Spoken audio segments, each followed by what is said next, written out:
Sylvain, ça y est, t'es prêt? Super. Tu te sens comment là? Ouais, ça va. Pas trop nerveux? Non, ça va. Allez, c'est parti. Deuxième candidat, la deuxième start-up, il s'appelle Sylvain Huin, il a 46 ans, il vient de Toulouse. Sa spécialité, vous allez voir, c'est pas du tout l'informatique au départ, c'est plutôt la gestion et l'économie. Il a un produit intéressant, j'en dis pas plus, ça s'appelle Virtuose. Sylvain, venez nous rejoindre, je vous en prie. Bonjour. Bonjour. Je vous rappelle la règle du jeu, 3 minutes, pas plus, 3 minutes pour convaincre. Très bien, je vous remercie. Donc, je m'appelle Sylvain Huin, je suis président et cofondateur de Philobject. Je vais commencer par vous demander de bien vouloir fermer les yeux, tous. Y compris les téléspectateurs? Oui. Maintenant, avec les yeux fermés, vous gardez les yeux fermés, je vais vous demander de retourner à l'entrée du bâtiment. Je vous remercie, vous pouvez ouvrir les yeux. Oui. Ce que vous venez de vivre, c'est le quotidien de 280 millions de personnes dans le monde, c'est les personnes malvoyantes et non-voyantes. Aujourd'hui, pour se déplacer en autonomie, seules, elles vont apprendre un chemin par cœur. Ça limite considérablement leur mobilité.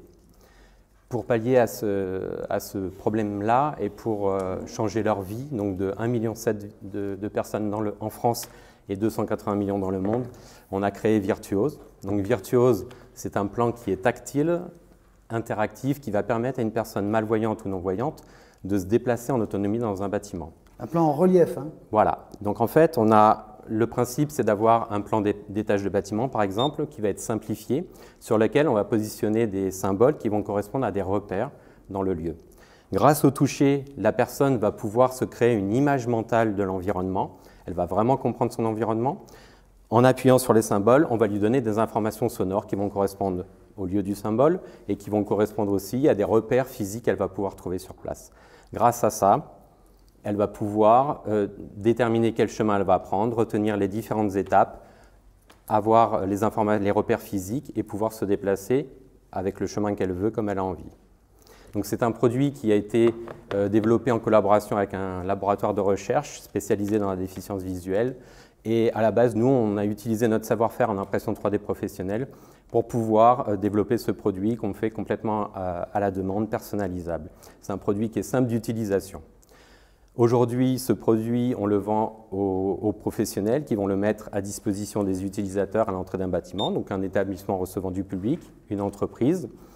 Et grâce à ça, la personne va pouvoir accéder à de multiples espaces. On a un brevet qui est sur la partie changement de plan, donc on a un système qui permet d'accéder à de multiples espaces. Donc un plan très fin, personnalisable, avec une base électronique simple. Aujourd'hui, on a déjà vendu des produits en entreprise, dans différents lieux. On a des expérimentations à Paris sur les quartiers d'innovation urbaine. On a une expérimentation Smart City à Toulouse et on cherche à développer encore la commercialisation, à pousser vraiment. Donc on est en train de faire une levée de fonds actuellement. Voilà, je vous remercie. Bravo! Vous avez utilisé 2 minutes et 35 secondes de votre temps. C'était très dense. On vous donnera donc un peu plus de temps pour répondre à la question du jury. On commence par Christian. D'abord, je vous félicite pour cette superbe initiative. Bravo, félicitations. Merci. Et pour mieux comprendre en fait, le concept en tant que tel, est-ce que vous pouvez m'expliquer ce qui se passerait pour un non-voyant s'il arrivait dans un musée, par exemple le Louvre, et qu'il utilisait effectivement votre produit? Oui, donc à l'entrée du Louvre, par exemple, on lui mettrait à disposition Virtuose avec différents plans.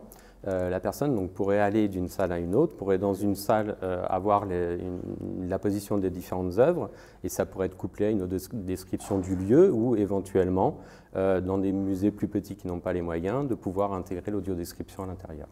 D'accord. Et est-ce que je peux avoir la description en fait, de ce qu'il y a autour de moi, des objets, des peintures et autres? Donc on peut avoir une description de l'environnement, donc ça en plus de la mobilité, on peut avoir une description de l'environnement pour que la personne comprenne vraiment dans quelle est la structure complète et qu'elle fasse le lien entre ce qu'elle sent, ressent et entend.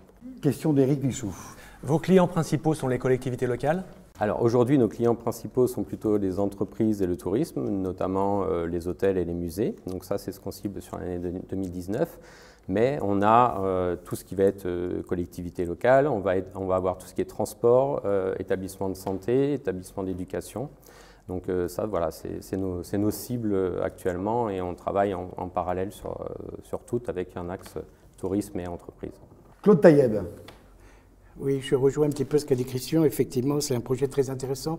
Je voudrais savoir un petit peu quelle est l'équipe qui est autour de vous pour justement promouvoir ce projet. D'accord. Donc on est 3 associés au départ, avec des compétences variées. Donc on a une personne qui est plutôt très technique, avec une compétence créative et technique à la fois, qui va travailler plutôt sur le développement pur du produit, notamment sur le grand modèle qu'on a. Fabie Huin, la cofondatrice, qui elle est plus sur la partie à la fois commerce, à la fois relations publiques, et elle fait aussi un peu de gestion avec moi. Donc moi je m'occupe plus de développement produit et gros projets. Et on a recruté l'année dernière un business developer qui nous aide à commercialiser le produit. Ça, c'est le grand modèle. Ça, c'est le petit modèle. On a un grand modèle qu'on peut mettre, donc, qui fait à peu près 60 par 60 et qui permet, à l'entrée d'un bâtiment, d'avoir la vision du bâtiment. On peut avoir aussi les alentours, et un site où il y a plusieurs bâtiments, on peut avoir la position de chaque bâtiment et de comprendre comment on peut aller de l'un à l'autre. Michel. Est-ce que je suis aveugle, j'utilise le petit modèle, est-ce que je suis localisé? Est-ce que je sais où je suis? Non, aujourd'hui on va pas localiser le produit, et c'est aussi une des forces du produit, c'est-à-dire qu'on peut le mettre n'importe où. Il est facile à positionner, on peut le mettre dans un site historique par exemple. C'est une évolution sur laquelle on travaille, mais toujours on est vraiment axé autonomie, donc pas sur le guidage. On travaille sur cette notion de localisation, surtout sur les espaces comme les salons, où il n'y a aucun repère au sol, et du coup c'est une grosse difficulté parce qu'on doit coupler notre outil à une notion de localisation à un moment donné pour que les personnes elles puissent avoir au moins des repères. Merci Sylvain, merci au monde du jury d'avoir posé des questions précises. Le jury va maintenant se réunir, on peut vous applaudir je crois. Bravo.